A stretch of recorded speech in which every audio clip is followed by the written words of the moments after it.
Assalamualaikum warahmatullahi wabarakatuh. Perkenalkan, nama saya Hajar Mutia dari kelas 12 MIPA 3 presensi 10. Di sini saya akan menjelaskan mengenai penyimpangan semu hukum Mendel. Jadi nanti dibagi beberapa macam penyimpangan semu hukum Mendel, di mana ada beberapa tipe persilangan yang menyimpang dari hukum-hukum yang sudah dijabarkan oleh Mendel. Ada 5 macam penyimpangan semu hukum Mendel. Tapi sebelumnya kita ingat bahwa pada persilangan di hibrid hukum Mendel, sesama heterozigot yang disilangkan pada F2 fenotipnya akan menghasilkan perbandingan 9:3:3:1. Pada 5 macam penyimpangan semu hukum Mendel ini yaitu atavisme, kriptomeri, komplementer, epistasis, dan hipostasis, dan yang terakhir adalah polimeri. Nanti akan ada perbandingan yang berbeda dari hukum Mendel. Terdapat 5 macam penyimpangan semu hukum Mendel, yaitu atavisme, kriptomeri, komplementer, epistasis, dan hipostasi, dan polimeri.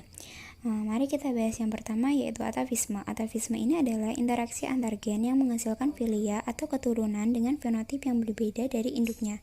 Jadi, misal persilangan induk apa sama apa, jika disilangkan nanti anaknya berbeda dari induknya. Kenapa fenotip ini muncul? Karena terjadi interaksi antara alel induk-induknya. Nah, untuk contoh persilangan atavisme bisa kita lihat dari wial ayam. Ada 4 macam, yaitu ada walnut dengan genotip R besar P besar, ros dengan genotip R besar P kecil P kecil, lalu ada pia dengan genotip R kecil P besar, dan single R kecil P kecil P kecil. Lalu kita melakukan persilangan ayam ros dengan genotip R besar P kecil P kecil, dengan ayam pia dengan genotip R kecil P besar P besar. Ini adalah salah satu contoh persilangan homozigot. Jika dilihat dari diagram, didapat ternyata F1-nya adalah berpial walnut. Nah, ini yang adalah penyimpangannya, di mana pial ros dan pial pia jika disilangkan menghasilkan F1 100% ayam berpial walnut. Namun, jika F1 disilangkan dengan sesamanya, maka keturunan walnut dengan genotip R besar P besar, ros dengan genotip R besar P kecil, pia dengan genotip R kecil P besar, dan single dengan genotip R kecil P kecil dengan perbandingan 9:3:3:1, maka pada generasi selanjutnya sifat induk muncul kembali dan memunculkan sifat baru, yaitu ayam berpial pia dan walnut. Kita lanjut, yang kedua adalah kriptomeri. Kriptomeri adalah peristiwa tersembunyinya gen dominan jika tidak berpasangan dengan gen dominan lainnya. Jadi, jika gen dominan tersebut berdiri sendiri, maka sifatnya akan tersembunyi atau kriptos. Dan jika gen dominan berdiri sendiri, tidak akan memunculkan suatu fenotip.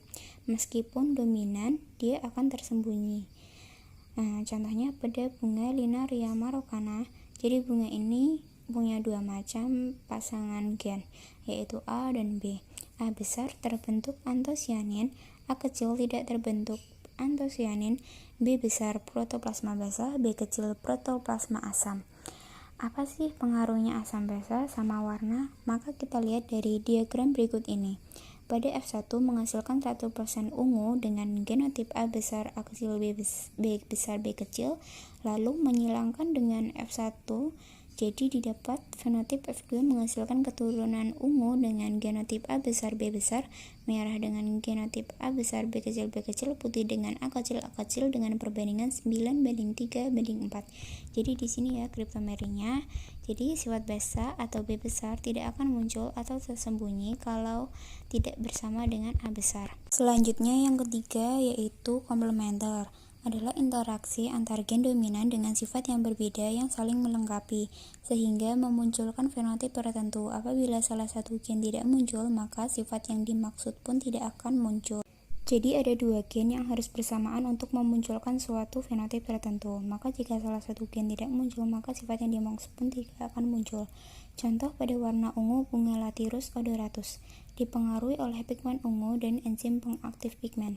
Jadi kalau punya gen C besar P besar akan memiliki pigmen ungu dan memiliki enzim pengaktif pigmen sehingga warnanya ungu.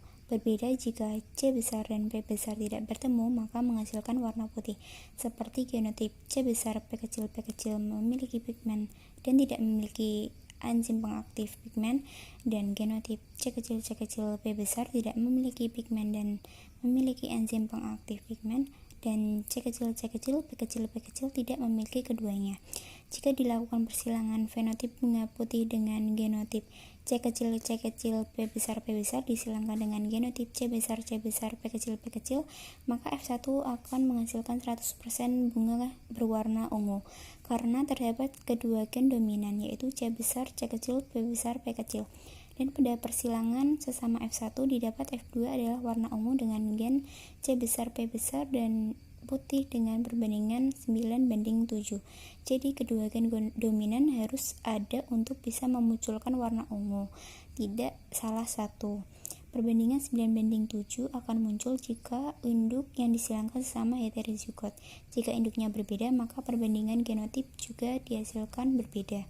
Selanjutnya, kita masuk penyimpangan yang keempat, yaitu epistasis dan hipostasis. Adalah peristiwa ketika gen yang bersifat dominan akan menutupi pengaruh gen dominan lain yang bukan alelnya. Gen yang menutupi disebut epistasis, sedangkan gen yang ditutupi disebut hipostasis. Contoh kulit gandum. Kulit gandum hitam epistasis terhadap kulit gandum kuning.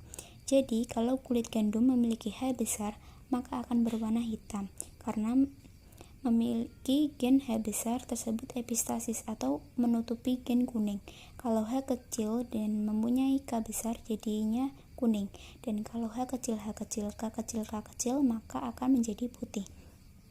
Jika dilakukan persilangan antara hitam dengan genotip H besar, K kecil dengan kuning dengan genotip H kecil, K besar, maka F1 100% hitam yang memiliki gen H besar, K kecil, di mana H epistasis terhadap K sehingga gen kuning ditutupi oleh hitam. Jika sesama F1 disilangkan, maka menghasilkan keturunan pada F2, yaitu hitam dengan genotip H besar kuning dengan genotip H kecil, K besar, dan putih H kecil, K kecil dengan perbandingan 12:3:1. Yang terakhir yaitu ada polimeri, yaitu interaksi antara gen yang bersifat kumulatif atau saling menambah. Jadi gen tersebut saling berinteraksi untuk mempengaruhi dan menghasilkan keturunan yang sama. Contohnya persilangan gandum warna merah dan warna putih, di mana gandum warna merah memiliki fenotip M1, M2 dengan M besar, dan putih M1, M2 dengan M kecil, maka F1 100% merah. Jika kita lihat persilangan ini, di mana warna merah dibawa oleh dua pasangan gen, yaitu M1 dan M2.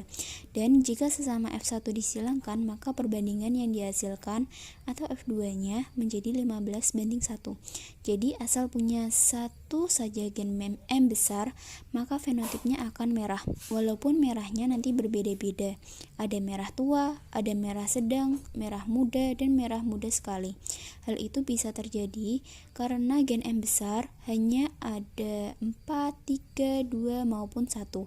Namun kalau tidak memiliki M besar atau M kecil semua, maka akan berwarna putih.